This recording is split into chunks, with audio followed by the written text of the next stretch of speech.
Assalamu alaikum.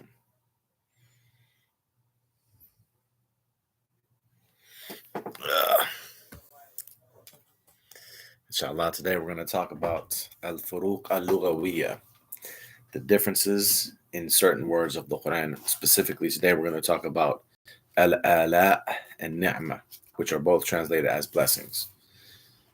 But we'll recite a little bit first while we wait on everyone to join, and then we'll start the class. أعوذ بالله من الشيطان الرجيم.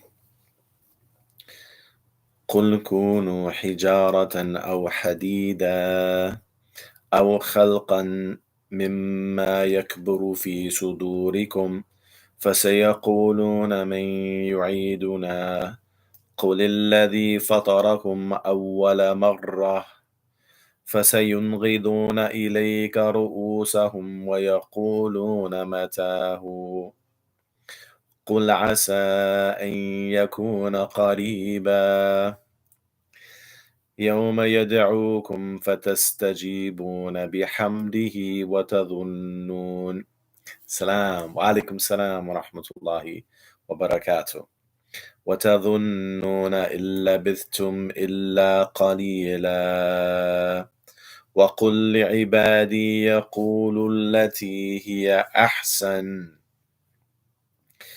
إن الشيطان ينزغ بينهم إن الشيطان كان للإنسان عدوا مبينا ربكم أعلم بكم إن يشأ يرحمكم أو إن يشأ يعذبكم وما أرسلناك عليهم وكيلا وربك أعلم بمن في السماوات والأرض ولقد فضلنا بعض النبيين على بعض. Alhamdulillah, thank you. I appreciate that. Thank you. Wa alaikum salam wa rahmatullahi wa barakatuh. Yeah, alhamdulillah. Good day, inshallah. وآتينا داود زبورا قل ادعوا الذين زعمتم من دونه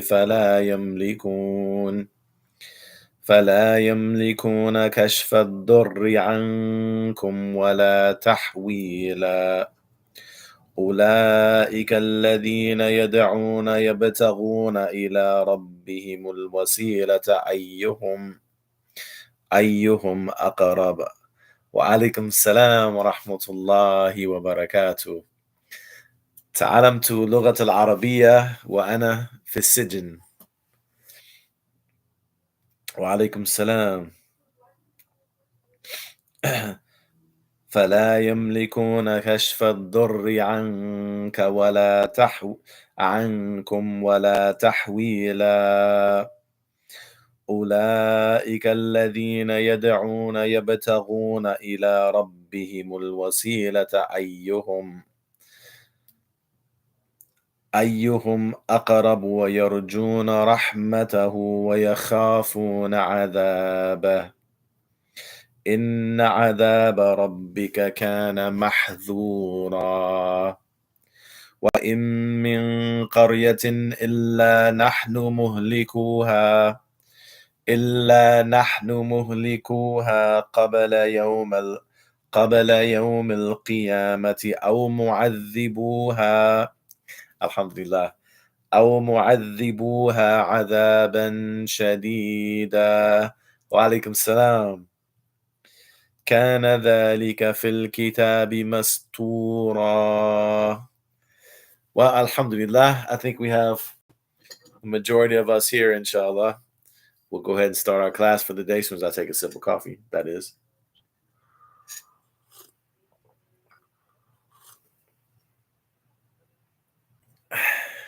في مدرسة خاص, right? For sure. في مدرسة خاصة. That's a good way of describing that, subhanAllah. So inshallah, we're going to continue our series that we're working on, which we call al-furooq al-lughawiyyah, or the language differences or the linguistic differences between different words in the Quran that might seem to be similar as far as how they're understood or how they're translated, right? They're not necessarily similar in how they're spelled or how they're pronounced, but sometimes how they're translated, how they're explained, and um, how they are how they are understood. Right? Hold on one second. Give me 1 second. I just realized. Give me 1 second here. All right. All right.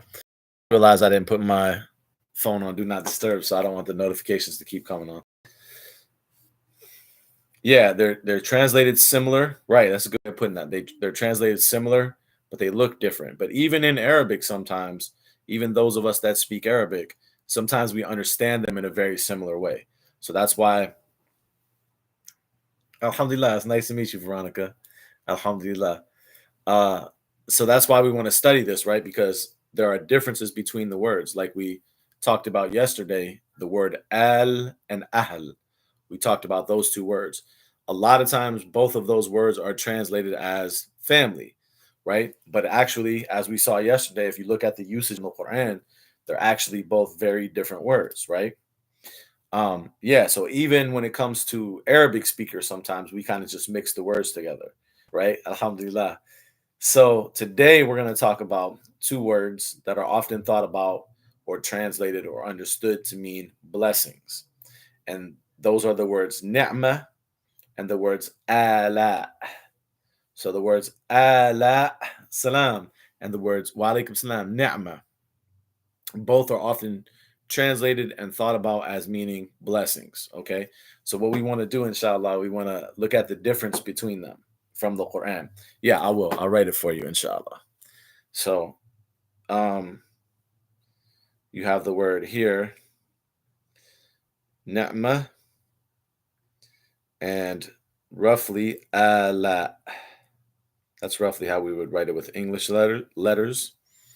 Ni'mah and aalaa. Let me see. Can I write it in the chat on YouTube? I think I can. Yeah. So for those who watch on YouTube, it's aalaa and ni'mah. Two words. These are two words often translated as blessings. Okay. So that's what we're looking at. Aalaa and ni'mah. Two words that are often translated as blessings. That's another word, barakah, that we have to add in the mix at a certain point.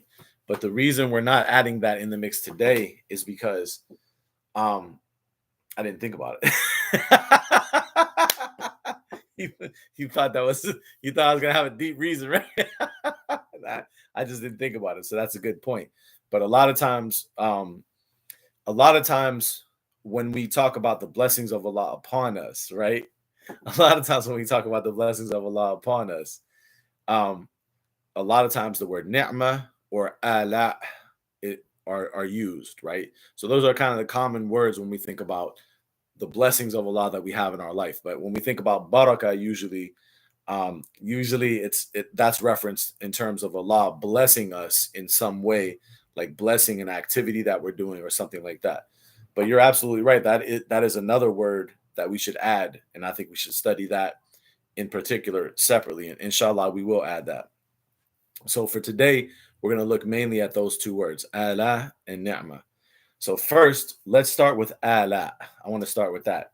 And the reason I want to start with that is because when we go to Surah Ar-Rahman, Surah 55, we find this word in Surah 55 occurring many times. In fact, this word only occurs, this is another special property of this word, that this word only occurs in a couple places in the Quran. In Surah Ar-Rahman itself, chapter 55, it occurs a bunch of times. But outside of Surah Ar-Rahman, it only occurs a couple different times in the Quran. So it's not a word that's common throughout the Quran in a bunch of different surahs, like ni'mah. the word for blessing is, the other word for blessing, right? So that's another thing that makes this word interesting. What is so special about this word that it's only mainly in Surah Ar-Rahman, right? The book that I'm using for reference.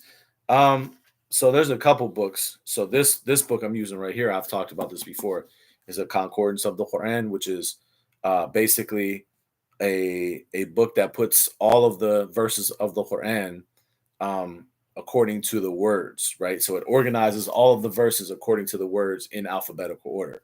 So any word that you want to know all the verses that that particular word is in, you go there and you look it up, and it will give you all the words. And then there's another book that I'm using that's an online book actually that is it's called, if I recall correctly, the name of it is exactly what the title of our class is, al-furooq al-lughawiyyah, which are the linguistic differences, right? And so I'm kind of just using that as kind of a guideline to work through, but I also add in, I always check everything they say back with the usage in the Quran, because generally what this particular person does, and almost anyone that you research their opinion or explanation about words in the Quran, usually they give you a few different explanations. So in your analysis of the different explanations, you always have to go back to the Quranic usage to see which one seems to fit the most. Yeah, it's only in Arabic. This book is called Al-Mu'jam Al-Mufahras li Al-Fadh Al-Quran Al-Karim, if you can see that. The other book, I forget the exact full name. It's something like al-furooq al-lughawiyyah. But inshallah, I can give you the next time we have class, I'll give you the name and the author, because it's only on my phone, and then I have to close this stuff to get to it. So I want to keep going. I don't want to take away from our class. So inshallah, you come tomorrow, inshallah, and I'll have the name of the book and I'll have the author for you, inshallah. So basically what I'm doing is I'm kind of going through and I'm taking the selections and I'm kind of analyzing the way he explains them and comparing it with the Quran, and then trying to just basically present a summary, right? Just to give some ideas. And not necessarily everything that we present in the class is going to be exactly what that person said, because we're not blind followers. So we think through it. And as we go, we might supplement it with other definitions from other places, like some of these books that we've talked about that I have behind me, where he analyzes the words of the Quran in alphabetical order. So let's talk about this word a little bit, aalaa. So this word aalaa is often translated as blessings, right? But what's very interesting, as I was starting to say, is that when you look at this word in the Quran, you mainly only find it in Surah Ar-Rahman, except for a couple times outside of Surah Ar-Rahman. So the only times that you find it outside of Surah Ar-Rahman is in 769, in 774, and in 53-55.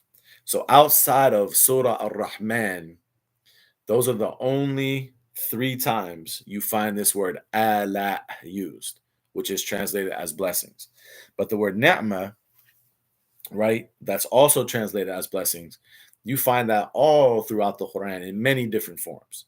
So that's the first point, that this is a very unique word in the Quran, even though in Surah Ar-Rahman, and combining the usage in Surah Ar-Rahman with the 3 other times it's used in the other places, it occurs 34 times in the Quran. So it is used.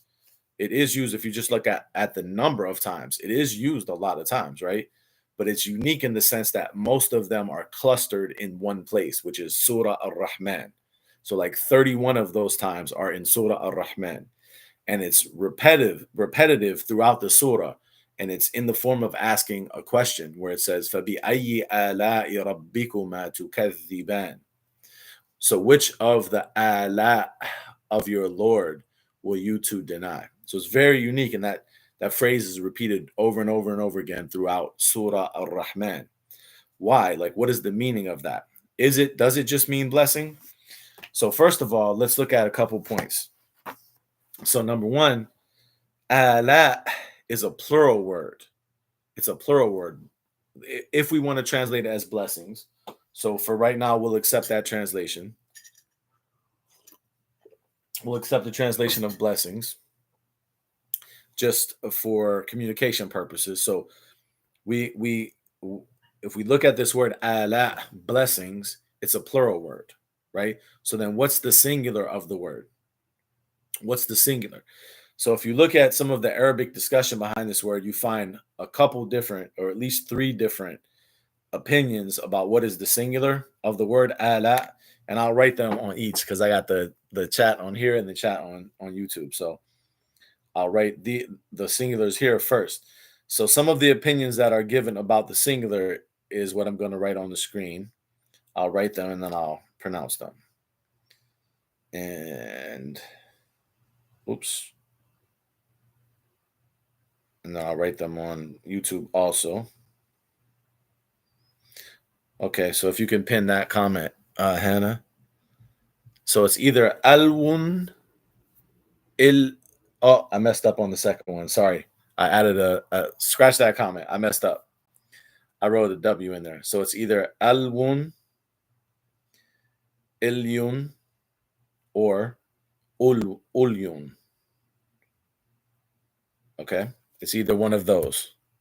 Alwun or albu, ili, or ulyun. It's either one of those three. So I'll also write that on the chat for YouTube. So it's going to either be that or, so that's going to be one of those three are usually taken to be the singular for aalaa. Oh, it didn't send on TikTok. Did they censor it for some reason? They're weird. So it's going to be either alwun, okay, ilyun, or ulyun is the singular for aalaa. If it didn't send, don't worry about it too much because the singular isn't in the Qur'an anyway. But we're just trying to analyze the word, right, in a comprehensive way. So yeah. So if you look at, I'll see if I'll do it again.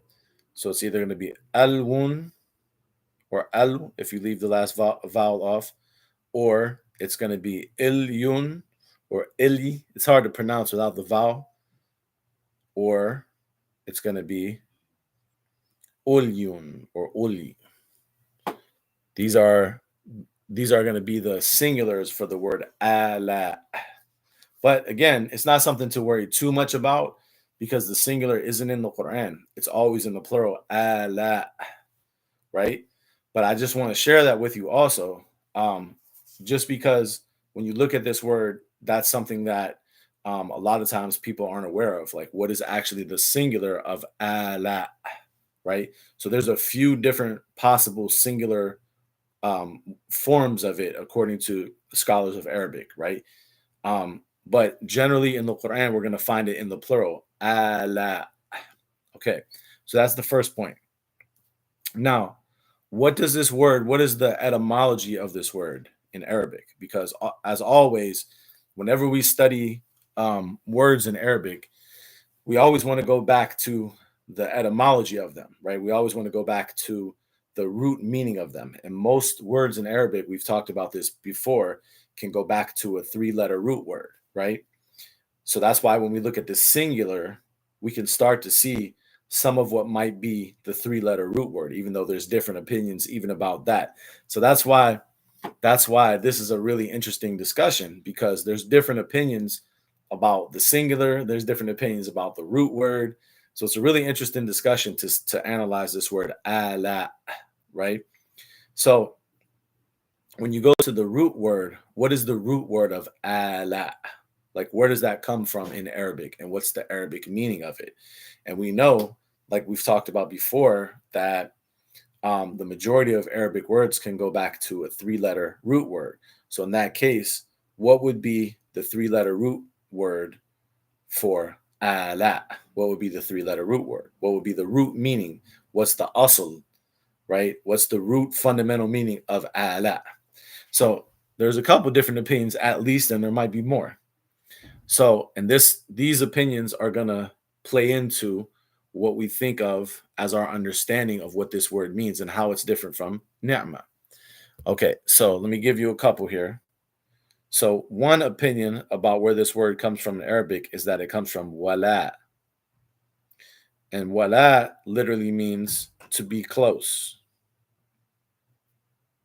Okay. So that's one opinion about where aalaa comes from. That it comes from wala, which means to be close. To be close. Oops. To be close. So that's one opinion. Salam.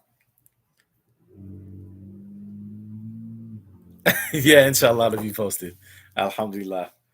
Yeah, I'm a little later today. Because I had some other things to do and then I didn't have to work. So I'm a little later today. But thanks for joining. Inshallah, we'll be posted though. So that's one particular opinion that wala is the actual root for aalaa, to be close. And so based on that, some scholars would say, wa alaikum salam wa rahmatullahi wa barakatuh, that the meaning of aalaa are blessings that come in sequence. So that's how they, so remember, we're studying differences, al-furooq, al-lughawiyyah. What are the differences, the language or linguistic differences between words? So that doesn't mean that there's not an overlap between the words that we study. This is an important principle to remember.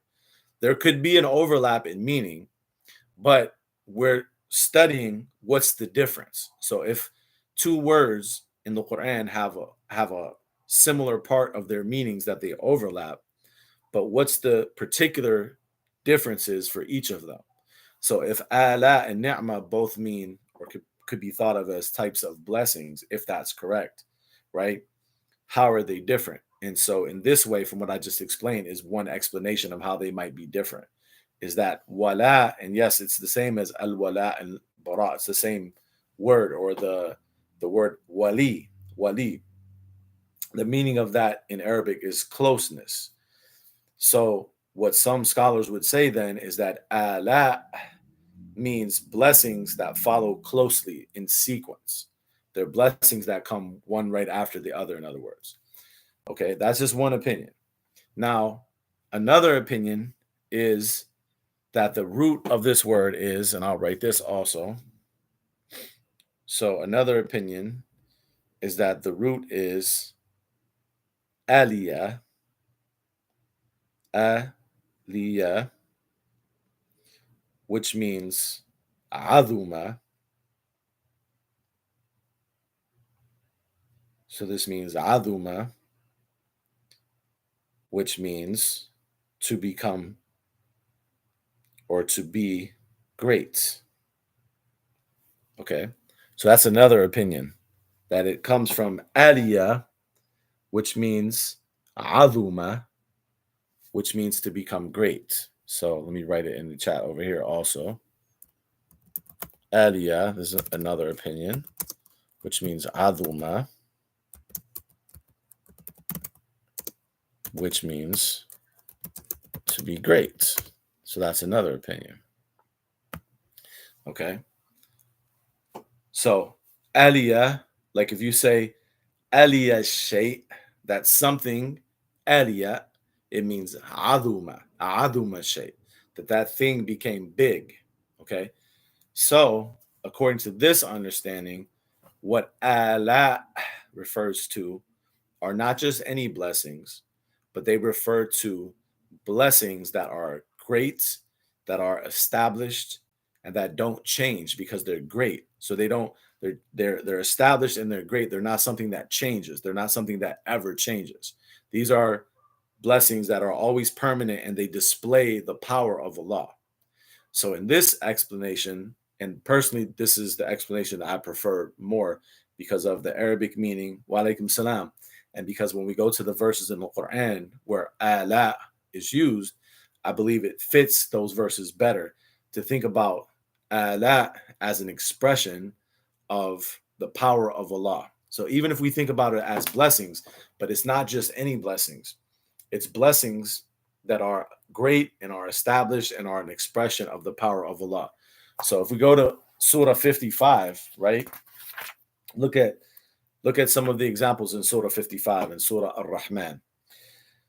So if we go from the beginning, look at what he talks about. Ar-Rahman, allama al-Qur'an. He taught the Qur'an. Khalaq al-insan. He created the human being. Allamahu al-bayan. He taught allamahu al-bayan. He taught the human being communication, or the ability to make himself clear. Ash-shamsu wal-qamaru bihusban. The sun and the moon are according to exact calculations. وَالنَّجْمُ وَالشَّجَرُ يَسْجُدَانِ. The stars and the trees are making sujood. وَالسَّمَاءَ. Look at all these things he's mentioning. The Quran, the creation of the human being, teaching him the ability to make himself clear. The sun, the moon, the stars, the sky. He's going to go down to the earth, the vegetation in the earth. He's going to talk about how he created the human being, how he created al-jan. And after that, in verse 16, is the first time he's going to say, فَبِأَيِّ آلَاءِ رَبِّكَ sorry, فَبِأَيِّ آلَاءِ رَبِّكُمَا تُكَذِّبَانِ. Then which of the aalaa of your Lord will you two deny? So after mentioning these blessings that are very great and continuous blessings, like the sun and the moon, no matter what we do, the sun and the moon are always present, right? So they're great and established blessings. No matter what we do, the Quran is present. Khalaq al-insan is a great blessing, or a great demonstration of his power too, right? Because that's another aspect of this. It's a demonstration of his power, right? The teaching of the Quran, the creating of the human being, the teaching him communication, the sun and the moon being according to exact calculations, the stars and the trees making sujood, the sky being elevated, the earth being placed down. All of these different things, he finishes by saying, فَبِأَيِّ آلَاءِ رَبِّكُمَا تُكَذِّبَانِ. Which of the aalaa of your Lord will you two deny? Which of the blessings of power, the blessings that show his power, right? Oh, alhamdulillah, welcome, welcome. I'm glad you took shahada too. Thank you for sharing that with us. Alhamdulillah. But you see how that meaning fits here, right? With everything that was mentioned, right? The blessings that show his power and that we don't have the ability to change. Like, these are blessings that exist. And there's a reason I keep adding that part onto it. And I'll explain that in a minute. But if you look through the whole surah is basically a continuous expression of his power, right? And so that supports the idea that aalaa, perhaps the root meaning of aalaa is from in Arabic, like I said, when we say aliyah shay, means aduma, that something aliyah means it became great, right? And even if we look at a couple of the other places that it's used, so let's go to 769, because that's one of the other places that it's used. So if we go to 769.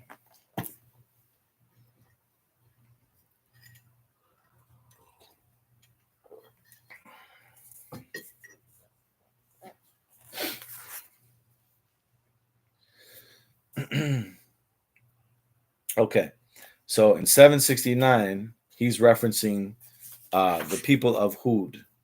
And we can see that by going back to verse 65. So he says in verse 65, وَإِلَىٰ عَادٍ أَخَاهُمْ هُودًا. And we sent to Ad their brother Hud. And so there's a discussion that ensues. And then we come up to verse 69 and look at the context of the verse. He says, أَوَعَجِبْتُمْ أَنْ جَاءَكُمْ ذِكْرٌ مِّن رَبِّكُمْ عَلَى رَجُلٍ مِّنْكُمْ لِيُنذِرَكُمْ. Are you amazed that there will come to you a reminder from your Lord upon a man from amongst you, in order that he might warn you?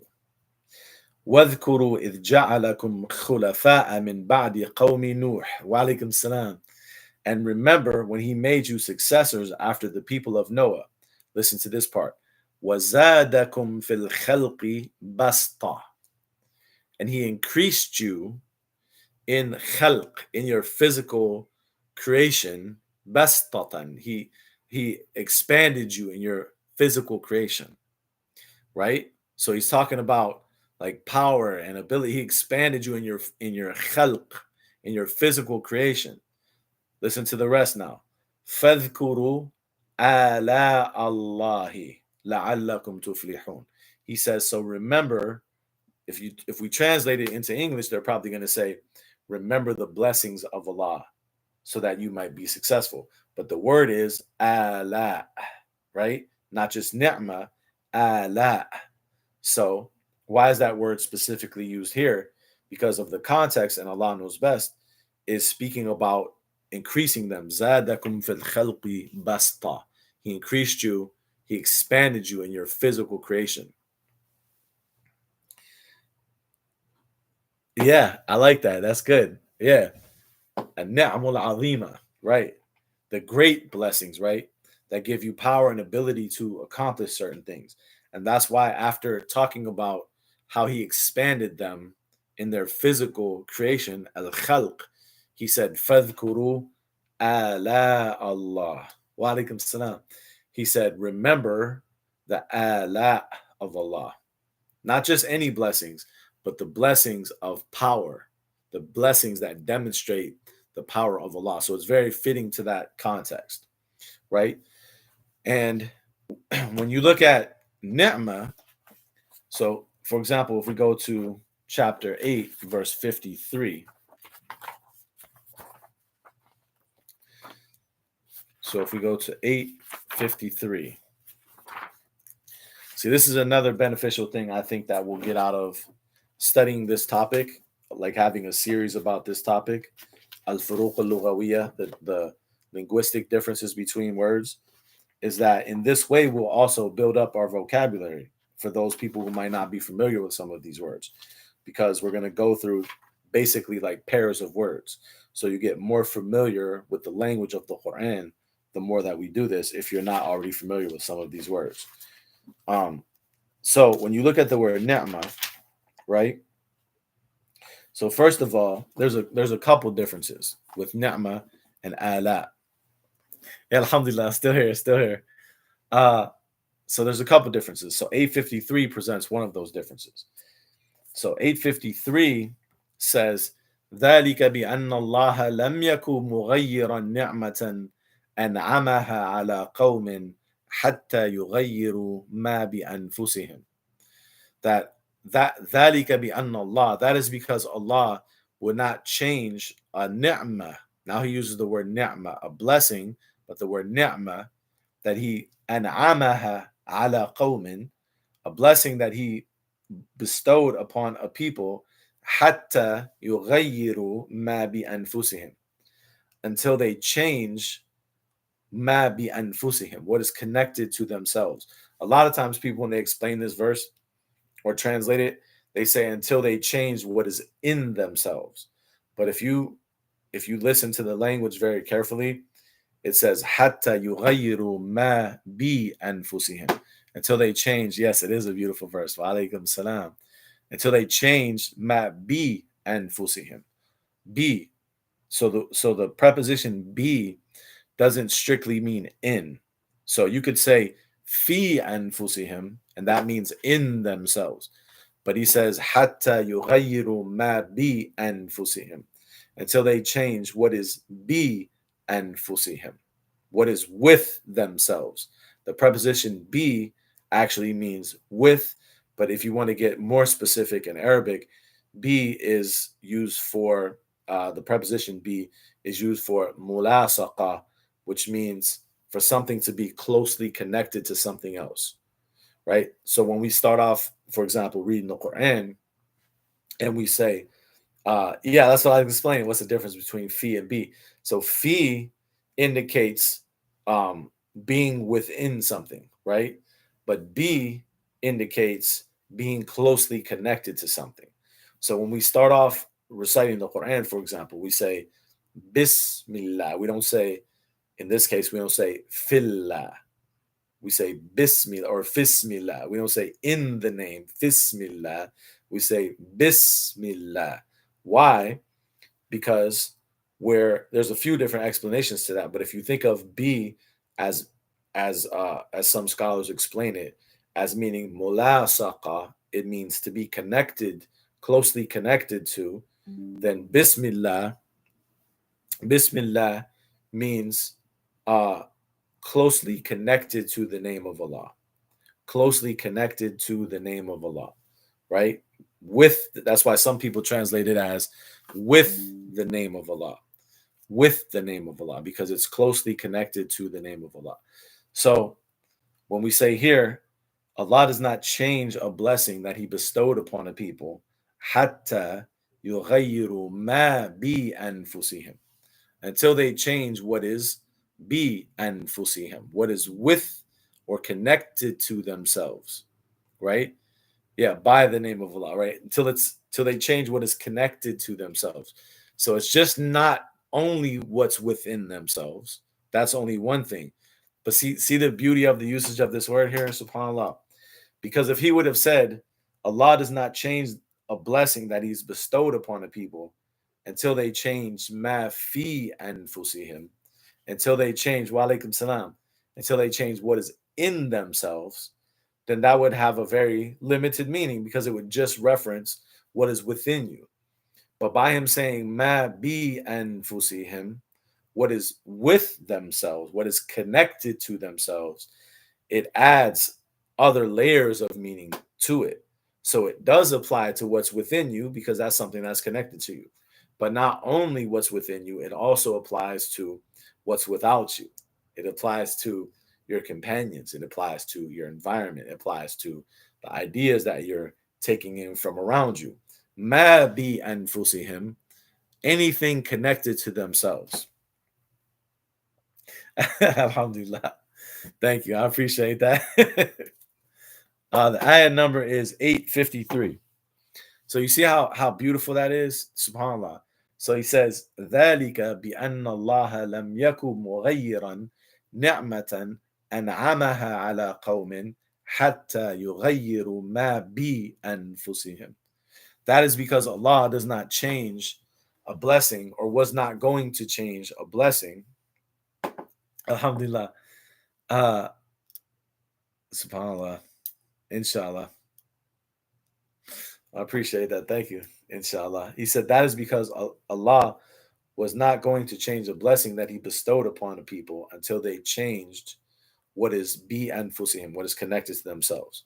So now look at the difference between this is mainly why we went to this verse, but as always, any verse we discuss from the Qur'an is always going to have so many layers. We're always going to digress to other things. That's just part of the process. We're just going to do that, right? Alhamdulillah, yeah, for sure. Do some homework. Alhamdulillah, I'm good. So one of the reasons we went to this verse is because we're trying, Alhamdulillah, I hope you sleep well, inshallah. We're trying to show some of the differences between the use of the word aalaa and the use of the word ni'mah in the Quran.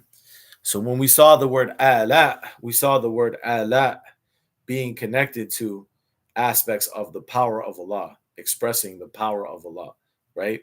And also being connected to, as someone put it, an-ni'am al-azima, very great blessings, al-thabita, al-mustamirra, very great blessings that are firmly established and continuous. They don't end, they don't stop. Nothing we do changes them. So it was connected to, for example, in Surah Ar-Rahman, the sun and the moon and all these things that are just a part of the universe. So we could say maybe النعم العظيمة المستمرة الثابتة الكونية. Like we can just keep adding words like that, like great blessings that are established and are universal and are related to the universe as a whole and are continuous and don't end no matter what we do. Perhaps we can say that is what aalaa, and they express the power of Allah. They express the power of Allah, right? These are aalaa. And even, we've talked about before the connection between the sounds of the words in Arabic and the meaning. Look at the openness of the sound of aalaa. Look at how you have to pronounce it. Aalaa. Even it's like there's a greatness, it's like a pronouncement. And even if you think about it in Arabic, we in the Quran, we start off certain sentences with what we call tanbih, which is like a notification. You know how your phone gives you notifications, right? If you got a message. Well, there's things we do like that in the Quran that are like notifications for tanbih. For example, we say aalaa. We say aalaa tuhibbuna an yaghfir Allahu lakum. Aalaa tuhibbuna. Like, do you not? There's other examples like that, right? So sometimes I'm not sure if that's now I'm thinking about. I'm not sure if that's a good example because it could be the question of aalaa. I have to look at that. But there's examples like that where we use a similar way of expressing it, expressing the word to be for like tanbih, wa alaikum salam, to like grab the listener's attention, right? So it's really interesting that the word here that we're studying that we translate as blessings, but really could express great blessings that express the power of Allah is pronounced with such a grandiose pronunciation. Allah. And even if you recite it when you recite in the Arabic, you have to elongate it, right? فَبِأَيِّ آلَاءِ رَبِّكَ. Look at the connection between the sound and the meaning. Because according to the rules of tajweed, the way you recite the Quran, you have to elongate the sound, which potentially relates to the meaning of ala as being النعم العظيمة الثابتة المستمرة الكونية. These great blessings that are established and continuous and universal. And so we can see one of the differences here between that and between ni'mah, because in this verse that we just read, 853, he tells us that a ni'mah has the possibility to be changed, right? Depending on what you do. So when he references the sun and the moon and all these different types of things, and he puts that in the surah where he continuously references aalaa, the sun, the moon, all those things, none of that can be changed, right? Those are there until Allah wills otherwise. We can't change that. But when it comes to ni'mah, we can, based on our actions, Allah will change that, right? Because he says here, Allah doesn't change it until you change what is with yourself. So that means it could change. So that's alhamdulillah, that's another aspect that we can see the difference between aalaa and ni'mah, is that aalaa are these blessings that are thabita. They're unchanging and they show Allah's power. But ni'mah is potentially expresses the whole category of blessings, some of which, depending upon our action, Allah might change, right? Follow me so far? And then another thing too that I want to show you about this word. Let me find the right verse here. Give me 1 second. Okay. 3337 is another good example of a difference between these. 3337. So when we go to 30, and there may be, I want to also add too, there of course might be other differences between them. So we're just in our classes where we're kind of doing this series of looking at the difference between certain words in the Quran that have similarities between them as far as either in translation or how they're understood.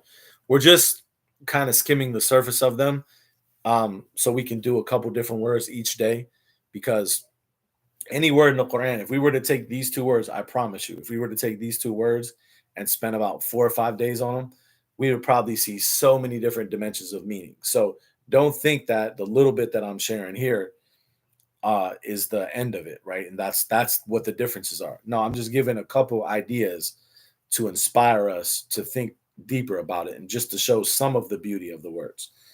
But look at this verse here, 33:37. So what I want to point out about this verse, wa alaikum salam, that I think it shows another difference between ni'mah and aalaa, is that when it comes to ni'mah, let me start it the other way. When it comes to aalaa, right? When it comes to aalaa, it seems because of no, I normally do it. Wa alaikum salam. Yeah, I'm actually streaming simultaneously on YouTube, so this will be available on YouTube as soon as we're finished. So if you want to go back and look at it. but I usually do it at 2 p.m. Eastern time. But on the days like today, where I might have some other stuff going on earlier in the day, then I might do it a little later. But I try to do it at 2 p.m. Eastern time. Alhamdulillah. So another interesting difference potentially is that when you look at the word aalaa in the Quran, generally, or at least all the examples that are in the Quran, you don't see that aalaa is connected to anyone else besides Allah, right? Meaning no one else gives anyone aalaa. You follow me? No one else gives anyone aalaa. However, when it comes to ni'mah, is it possible for someone to give someone else a ni'mah? Is that possible? I'll let you answer real quick before I say anything. Yeah, thank you, Hannah. I forgot to mention that. Yeah, there's Spotify, there's Patreon, there's a couple different places. You said yes? Okay. Good. Yeah, good answer. I agree with you. I think that's another one of the differences Quranically between these two words. Right now, for me, it's 5:21 p.m. So I think Quranically, that's another difference between these two words, is that aalaa are specifically blessings that show and demonstrate the power of Allah. So they're very great blessings. They're unchanging. They're universal. And they only come from Allah Quranically. We don't see anywhere else in the Quran, as far as I can see, that aalaa is attributed to anyone except Allah. So if we want to stick really closely to the Quranic terminology, I would say that we could posit then that aalaa is only for Allah. However, is ni'mah related to hikmah? That's actually a really good question. I'll explain that in 1 second. Yeah, I actually think the form of the word is related. Just give me 1 second and I'll explain that a little bit. So when it comes to ni'mah, though, if you look in this verse 33-37, that's why we went to this verse. This verse shows that ni'mah can actually come from someone other than Allah. Of course, the source, I don't mean to say, let me clarify that. I don't mean to say that there is something that comes about independent of Allah. That's not what I mean. Everything ultimately comes from Allah, right? We understand that. So that's not what I mean. What I mean is, just like Allah can show you mercy, someone else can show you mercy, right? Who does the mercy originally come from, and who gives you the ability to show mercy is Allah. So Allah is always the source. But we're saying, do you have the ability from your action to do this particular thing? So Allah, just like the example of wisdom, Allah is al-Hakim. He's wise, but you have the ability to have wisdom as well. That's what I'm talking about, right? So I want to make sure I say that and no one misunderstands when I say, is it Quranically, is it possible for someone other than Allah to give you a ni'mah?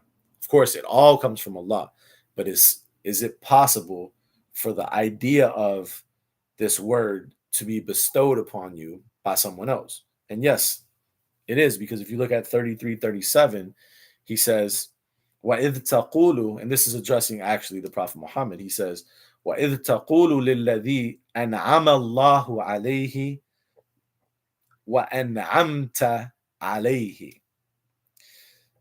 He says, and when you said to when you said to the one who Allah bestowed his blessing upon, أَنْعَمَ اللَّهُ عَلَيْهِ وَأَنْعَمْتَ عَلَيْهِ, and you bestowed your ni'mah upon. Follow me? So he's addressing the Prophet, and he's saying that he an'amta, you did this action of giving someone ni'mah, right? We would say in Arabic, in'am. You did in'am to that person. Okay. Now let's look at a couple things real quick. Let's go to our friend real quick. I think that's going to be volume 12, because I'm curious, because this will help answer also Hannah's question. I'm just curious on how he explains the root word. So before I read this part, I want to ask a question. What word in Arabic that's a very common Arabic word? Uh, what word in Arabic that's a very common Arabic word that you know is has the same root letters as the word ni'ma? Somebody tell me. Very common word in Arabic. Has the same root letters as ni'ma. So if you break, okay, say it. What? Yeah, yes, but how you say it in Arabic? There you go. Na'am. Na'am. Isn't that interesting? So tell me something. What's the connection between, before I read this, what's the connection between the Arabic word for ni'ma, right? Blessing, having a close relationship, has the same root letters in the same order as the word for yes, meaning na'am. What's the relationship between those? Let's look at something. I'm going to read this in a second, because this is going to circle back around in a second to Hannah's question about the form of the word. Is it similar to hikmah, ni'mah, hikmah? So, do you remember? And if not, or if you weren't here when we talked about it, I'll explain it again. We talked about one of the characteristics of Arabic words, especially words in the Qur'an, is that each word, or I'm sorry, each letter has a meaning. So therefore, when you switch the letters around, like each letter has a meaning on its own. So when you switch the letters around, like if you take three root letters, like if you take Nun, Ain, and Mim, Na'am or Ni'ma, Nun, Ain, and Mim, those three Arabic letters in that order, and you switch them around, that will give you, some people call this taqlib al-huruf. You switch the letters, or you turn the letters around, right? This is a characteristic of the Arabic language that was discussed, for example, by a very great scholar of the Arabic language who lived hundreds, maybe 1,000 years ago. I forget exactly when, whose name is Ibn Jinni. And he talked about this characteristic of the Arabic language in his book Al-Khasa'is, that if you take the Arabic letters of any word and you switch them around, you can find that no matter how you switch them, they all revolve around a certain basic meaning. And this is a beautiful characteristic of Arabic, and it's a beautiful characteristic, especially of the Quranic Arabic. And whenever I'm trying to figure out the meaning of a word, if I'm kind of stuck, this is a mental exercise I do. I just start switching the letters around in my head just to see if I can find any words that help me see the relationship, right? So if you take this word ni'ma and na'am, meaning yes, and you go back to the three root letters nun, ain, and mim, it's a beautiful characteristic. It's so beautiful. And unfortunately, it's a characteristic that people are not as familiar with. And so, yeah, yeah, you're getting to where I'm going.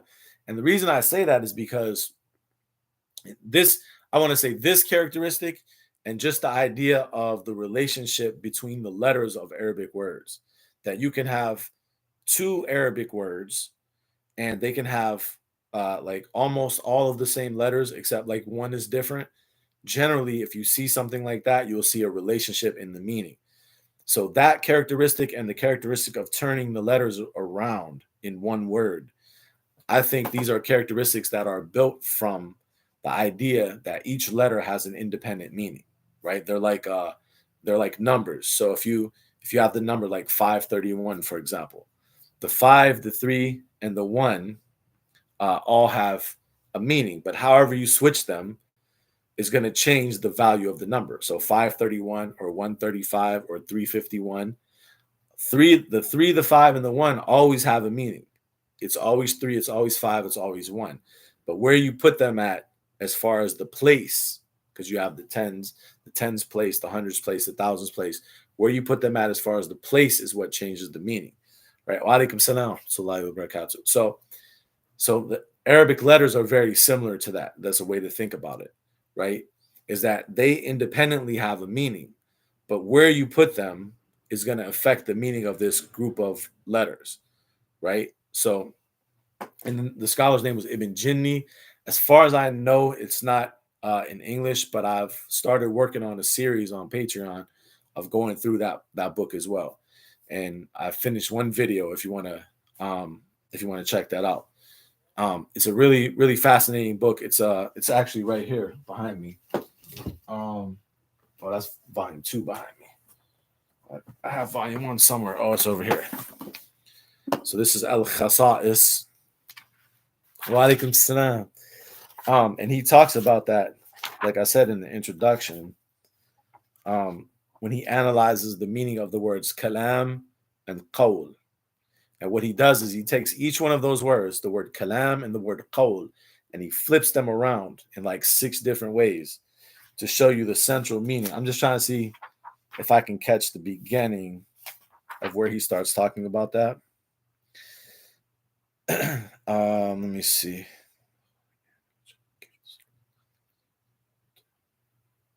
So he says, for just to give you an example, he says, let me see. So when he talks about this here, this is really beautiful, actually, how he talks about this.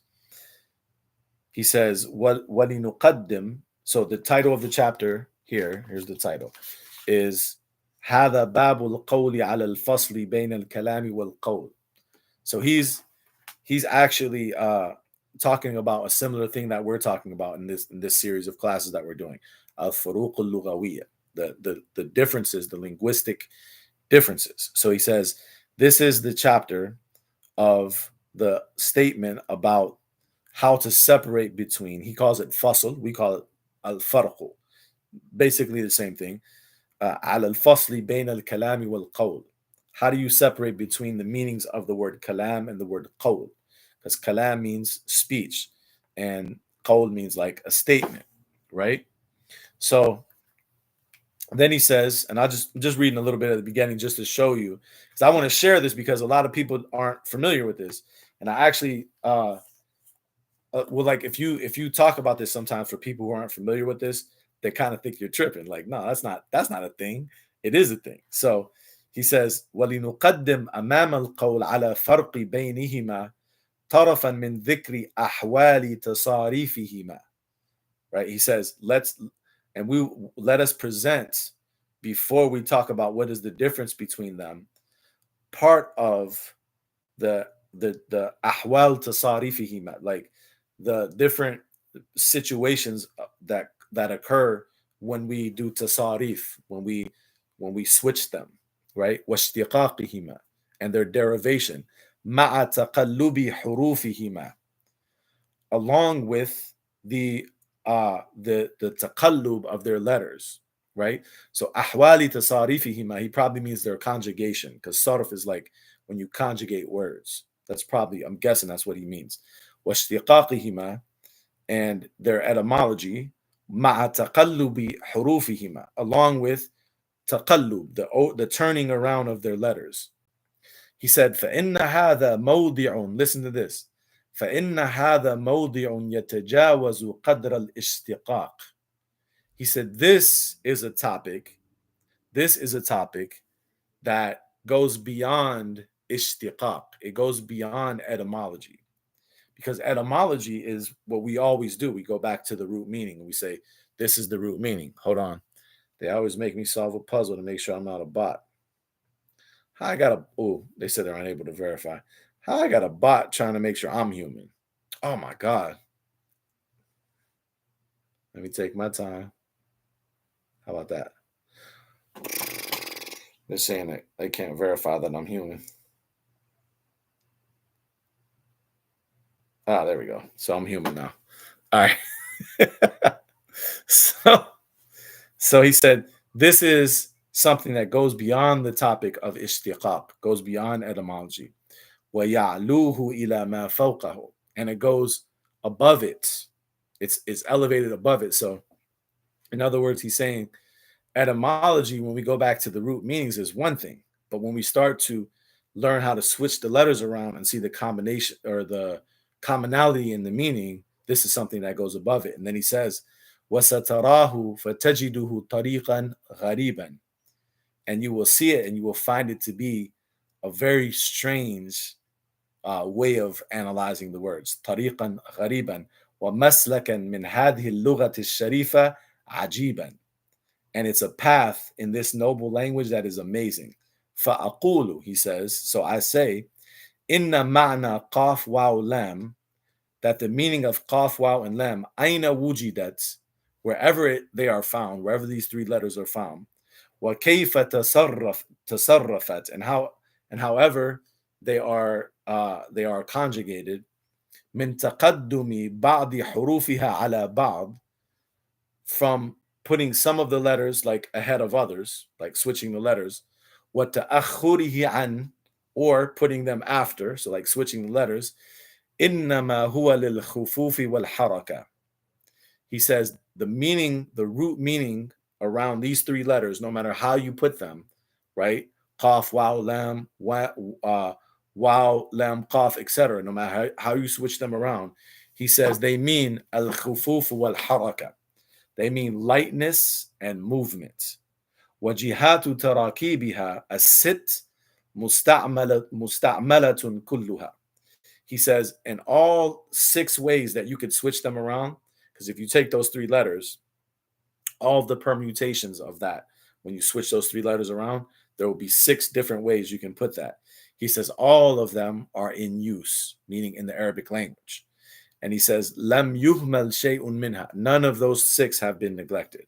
وهي قاف واو لام, قاف لام واو, واو قاف لام, واو لام قاف, lam qaf waw, lam waw qaf. Okay, now I'm not going to read the rest because he's going to analyze each one of those. But I just wanted to show you from a very amazing, great scholar of the Arabic language, Ibn Jinni, in his book Al-Khasa'is, that this is a method that he employs in analyzing the Quranic words. And this is unfortunately something that a lot of people aren't familiar with, just in general, like people that are maybe study Arabic deeper or are scholars of Arabic, they might be. But a lot of times when you talk about this, sometimes people might think like that's not really, like I said in the beginning, not really a thing, right? But it is. So, subhanAllah, that's a beautiful book. So that's an inspiration then to learn Arabic more. Yeah. But inshallah, we're gonna, like I said, I did the first video already. I'm going to be going through it on my Patreon account, inshallah, little by little. So if you join that, inshallah, we'll still be able to go through the book. So the reason I shared all that is because when we're thinking about the word ni'mah and how it relates to the word na'am, meaning yes. So if we start to analyze the letters a little bit, what are the 3 letters again? Noon, Ain, and Mim. So one of the first things that comes to my mind about how to switch those letters around is there's another word in the Qur'an, which is, nope, that's not it. It auto-corrected it. That's not what I wanted. There we go. That's better. Which is, and I'll say it in a second once so is the word mana'a, which means to prevent. It has the same exact letters, right? But they're just switched around. That's why I went through that discussion. So you can see like this is actually a really useful tool in analyzing Arabic words. So to prevent. Okay. So they have mana'a, mim, nun, ayn. Na'am or ni'ma, nun, ayn, mim. Wa alaikum salam wa rahmatullahi wa barakatuh. They both have the same letters. So what does mana'a mean? It means to prevent. So now, to me at least, it makes sense that na'am, nun, ayn, mim, means to say yes. Because when you say yes, that's something by definition you did not prevent. You say yes to something, so you did not prevent it, right?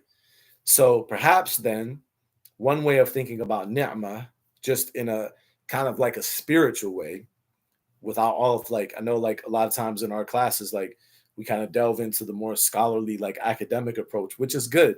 But I think also in a spiritual way, if you think about the connection between those two, those root letters, na'am and mana'a and ni'mah, that when we say ni'mah, Allah gave us a blessing, it means Allah said yes to you.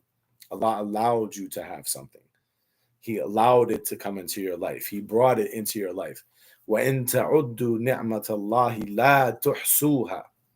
And if you were to count the ni'mah of Allah, you would not be able to enumerate them. If you were to count all of the times that Allah said yes in your life, you would not be able to enumerate that. So a lot of times what happens is we focus so much on when Allah said no, right? No, you can't have this particular thing. No, you can't be in this particular place, right? No, this is not a thing I'm going to bring into your life. But he tells us, وَإِن تَعُدُّوا نِعْمَةَ اللَّهِ لَا تُحْصُوهَا. If you were to count all of the times that Allah said yes, he said, yes, you can have this. Yes, you can have that. Yes, this is part of your life. Yes, you have your health. Yes, you have a good mind. Yes, you have, etc., etc. If you try to count all of those times, لَن تُحْصُوهَا, you would never be able to enumerate them. So I think that's one of the beautiful connections between these words, and perhaps indicates that ni'mah is specifically talking about al-uyun wal-basar. Yeah, subhanAllah. Yeah, exactly. That's what I'm trying to say, right? That ni'mah. So we're talking. So if we look at aalaa and ni'mah, aalaa is specifically expressing the power of Allah through His blessings, but ni'mah is potentially, like, one way to think about it is what all the different things that Allah facilitated to be in our life, all of the different times that Allah said yes to us. But let's not stop there. So if we go to, I want to read a couple of the Arabic dictionaries definitions for the root meaning of this word: nun, ayn, and mim. Those three letters: nun, ayn, and mim. So a couple different, we find a couple different definitions. Okay, so one we find from Ibn Faris in his book Maqayis al-Lugha. He says the root of this word yadulu ala tarafu wa tibi aishin wa salah. He says that this word refers to, like, tarafu, like, I forget the exact translation. Tarafu is like having luxury or something of that nature. Wa alaikum salam, right? Tarafu, wa tibi aish, and having a pleasant life, wa salah, and just for everything to be okay and everything to be fixed. So how does he define the word ni'mah?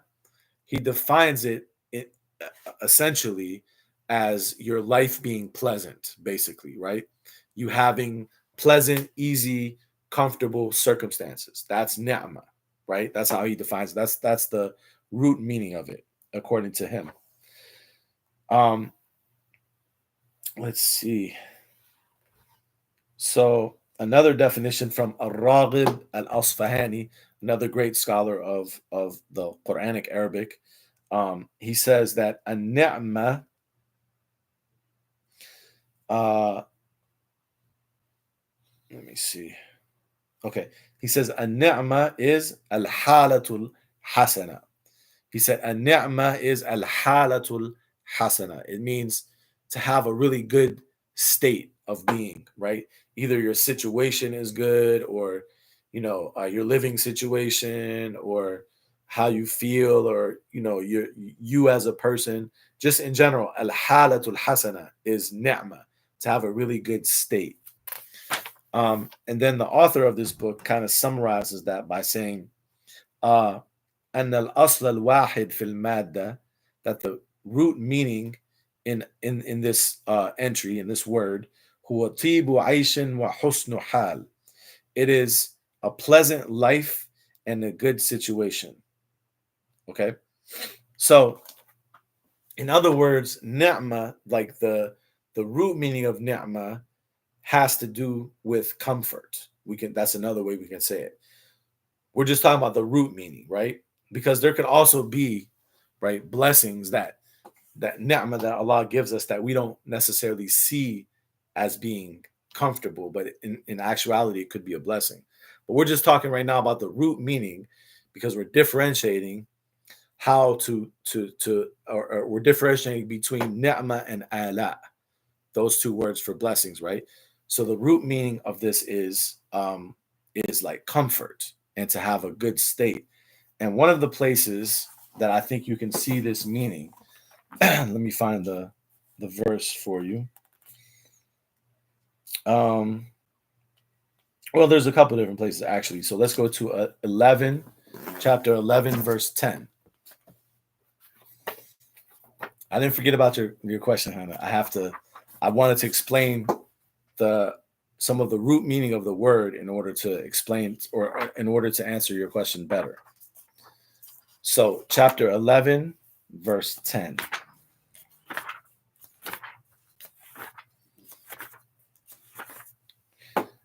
So chapter 11, verse 10, he says, "Wala in adhaqnahu," talk about the human being. So actually, if we go back to the previous verse to show that, he says, "Wala in adhaqna al-insana minna rahmatan," right? If we cause the human being to taste some mercy. And then in verse 10, he says, "Wala in adhaqnahu na'ma'a ba'da dharra'a massathu," that if we cause him to taste na'ma. So he uses another, you forgot, I didn't forget your question. He uses another variation of this root word, which I'll write on the screen real quick, which is the word na'ma. Okay, na'ma. It comes from the same root. Let me also write it in the chat for YouTube so we can see it over here too. Na'ma. So here in this verse, in 11:10, he uses a word that comes from the same root. And he says, وَلَئِنْ أَذَقْنَاهُ نَعْمَاءَ بَعْدَ ضَرَّاءَ. If we cause the human being to taste na'ma after harm. Notice the correlation here. He says na'ma after harm. So that means na'ma is the opposite of being in a state of harm, right? So this is one of the verses that shows the language meaning of nun ayin mim has to do with being in a state of comfort. And actually, I would be willing to bet that if we just grab the translation real quick, that they probably translated something of that nature. So just out of curiosity, let's see what he says here. So yeah, see, he says here, and if we make him taste a favor after distress, right? So he says a favor. So another place in the Qur'an too that this word is used in this form is in reference to Fir'aun. So if you look at 44:27 is another good example, but it's from the same root. Wa alaikum salam, Jessica. I didn't see your name pop up. You're just now popping in. 44:27. So if we go to 44:27, oh, I love that. We started at 40. Wait, I'm thinking of 44 and I'm trying to say the time. We started at 4:30 today, my time, just because I was doing stuff earlier in the day and I didn't want to miss it. So, and I didn't have to work tonight. So I figured we can do it later. But, you know, our normal time is 2. So look what he says here about Fir'aun. I'm just glad to see you pop in. That's all. Because I'm used to seeing your name pop up and I didn't see it today. And then when you popped up, it made me smile. So that's nice. That's always good when you can make me smile. So in 44:27, he says, he's talking about Fir'aun and his people. He says, وَنَعْمَةٍ. He's talking about the lifestyle that they were living, Fir'aun and his people, that they were in وَنَعْمَةٍ كَانُوا فِيهَا فَاكِهِينَ. Alhamdulillah, that's okay. I get it. It happens. He says they were in na'matin. They were enjoying themselves in na'matin, not ni'ma, na'ma. Okay, so here's another word that's being introduced to us. Alhamdulillah, oh, comfort is found in being content. I love that. That's beautiful. I agree. So here he says they were in na'ma, not ni'ma. So, but they come from the same root word. So Fir'aun and those with him were in a state of being described as being in a state of na'ma with an A instead of an I. Okay. So in the last verse we read, it was na'ma. So you have to listen really close to the pronunciation. It was na'ma. Here is na'ma. So they're different. Wa alaikum salam wa rahmatullahi wa barakatuh. And out of curiosity, let's see how he translates it here. 4427. So 4427, see, he translates it as and goodly things. But see, I think you can think of it from the definitions we read from the Arabic dictionaries. You can think of it as like a form of comfort, right? They were in comfort. They thought they had a good life. Just like the example of Fir'aun is like the example of people we see that might not be good people, but they seem like that they're living a good life until something happens and then Allah takes them out of that. We could say they were in Na'ma. They were enjoying themselves. They were comfortable. So from these verses, I think you can start to get the feel of the meaning of like the root meaning of this word. So now circle all the way back around to Hannah's question about does ni'mah and hikmah, do they relate to each other? In the form of the word, yes. So not necessarily in the meaning, but the form. So remember before in some of our classes, we talked about how Arabic is a very pattern-oriented language, right? Meaning that the words go according to patterns, right? So you have basically in any word that you're studying, you have basically two things that you're looking at. You have the root meaning of the word, which we try to study in different ways, dictionary definitions, looking, in the Qur'an or flipping the letters around. We're trying to get an understanding of the root meaning of the word. But the other thing that you have in any word that you're studying is you have the pattern that particular word is being used on, right? In that particular case. So there's different patterns that give us different meanings. And these two things interact with each other to give us the meaning of any particular word that we're studying. The original meaning of the word and the pattern that it's on in that particular case, right? So the more we can understand the patterns, the easier it will be for us to unravel the meanings of certain words. So if you notice ni'mah and hikmah, you notice how close they are in pattern, right? They both have exactly the same pattern if you think about it. Because what is the root letters for hikmah? Is ha, kaf, and mim. Hakam, hikmah, right? Hakama. The root letters are ha, kaf, and mim. So how do you make the word wisdom? Is you put the I on the first letter. You make the second letter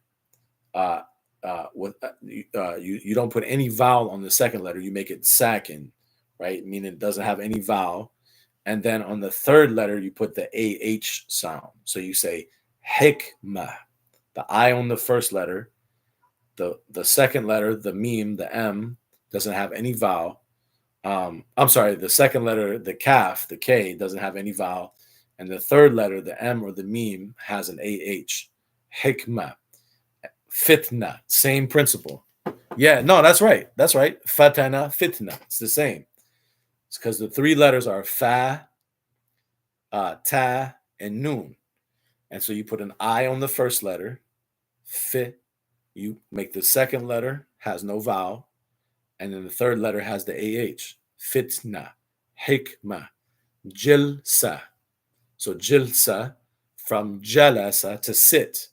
So the three letters are J, L, and S, or Jim, Lam, and Sin. And then you put the I on the first letter. The second letter has no vowel. The third letter has an AH. Jilsa, fitna, hikmah. They're all on the same form. That's all one pattern. Okay? Ni'mah. But what does that pattern indicate? Because each pattern has a specific meaning. Okay?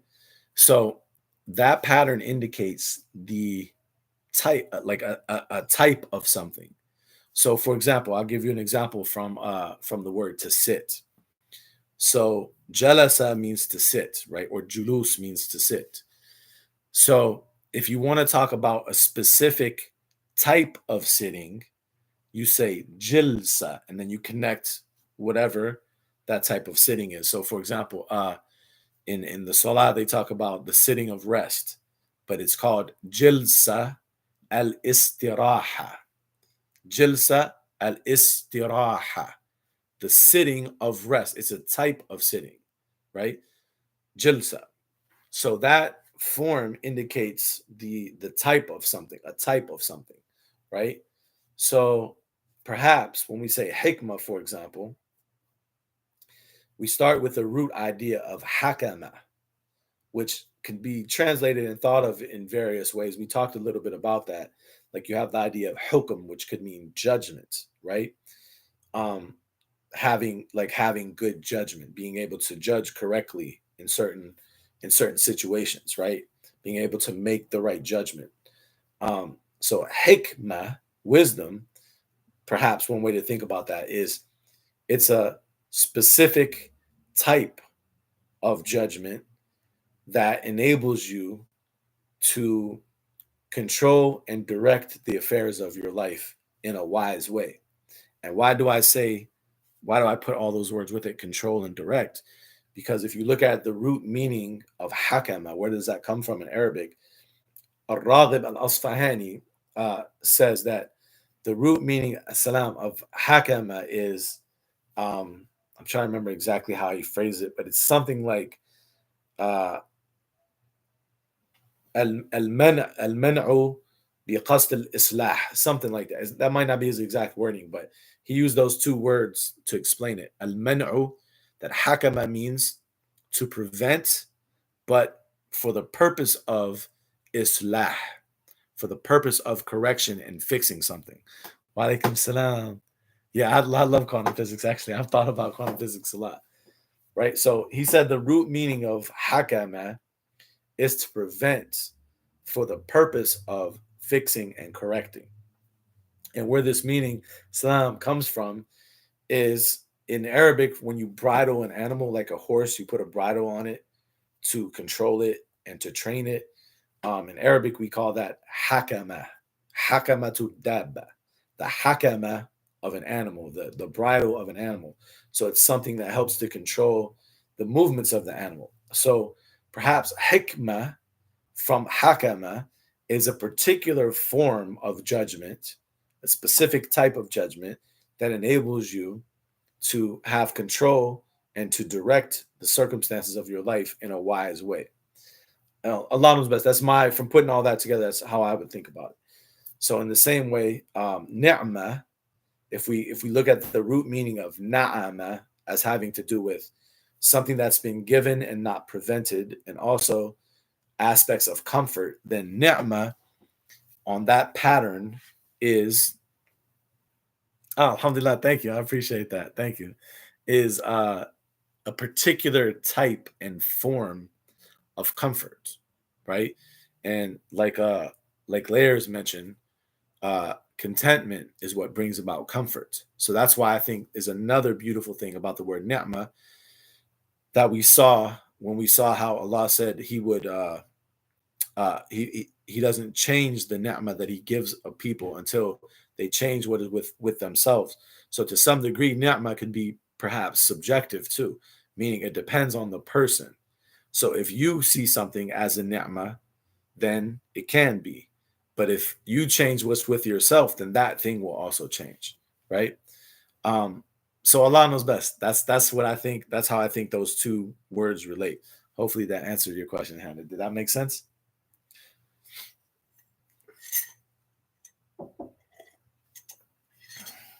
Let me know if that made sense.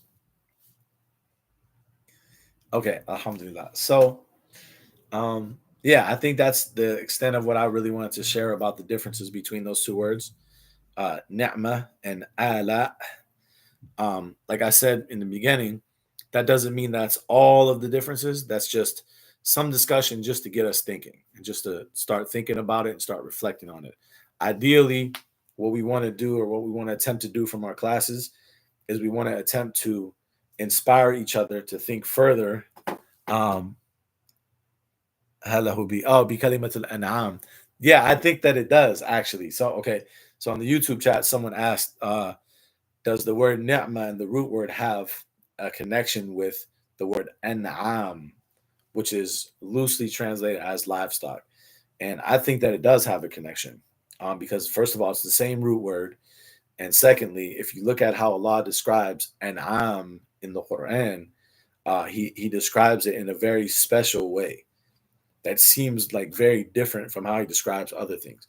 Maybe that's something. Maybe I'll prepare some verses for us to look at tomorrow to follow up on what we talked about today, inshallah. Because we're almost an hour and a half in, so I don't want to, keep going, because usually we stay at an hour, but I thought today would be a good day to extend it a little bit. So inshallah, I appreciate that question, Zubair. I'm assuming that's your name is Zubair, right? From how it's spelled. Inshallah. And you're talking about alhamdulillah wa fika barak. No, you're good. No, you're good. I'm glad that we went longer. I wanted to go longer. I'm really glad we did. So inshallah, tomorrow we'll pick up and I'll bring some verses about an'am to try to connect these together too. Inshallah. All right, y'all. All right, everybody. Inshallah, I'll see you guys tomorrow. Tomorrow will be our normal time. Let me just say this before we end. Tomorrow, Zohan said, "Well done." Alhamdulillah, for sure. Tomorrow will be our normal time, 2 p.m. Eastern time, my time, right? And we will work out also in the morning. Our yoga routine in the morning, it will be a little bit earlier than usual because I have something to do at 11. So I'll probably come on about maybe like 9:30 my time. And if you can't make it, alhamdulillah, you can't make it. That's okay. But yes, I do have a Discord channel, Zubair. If you want to send me, if you want to message me or put in a comment your username, I'll send you a friend request, inshallah. Alhamdulillah, for sure. All right, guys. Yeah, Zubair, send me your username, inshallah. And I'll see you guys later. Assalamu alaikum wa rahmatullah. Talk to you guys. I appreciate you guys. Alhamdulillah. I love you guys. For sure. Wa alaikum salam. Wa alaikum salam.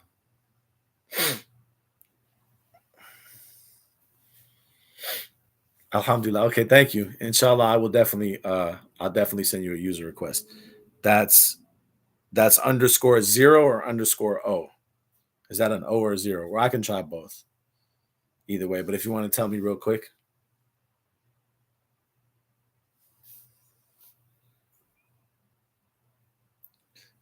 I just want to make sure I got it right. ZOBIRO _O or 0. That looks like a 0 to me. Am I right?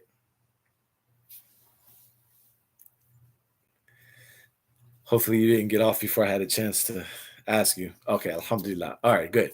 All right, so I'll send you alhamdulillah. I'm glad you joined. Inshallah, I'm glad you guys joined on here. I'm trying to do 2 streams at one time, like on 2 different devices.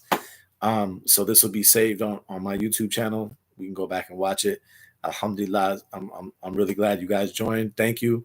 Inshallah, I'll see you tomorrow. I'll be here at 2 p.m. Eastern time, US time. Inshallah. Assalamu alaikum wa rahmatullah.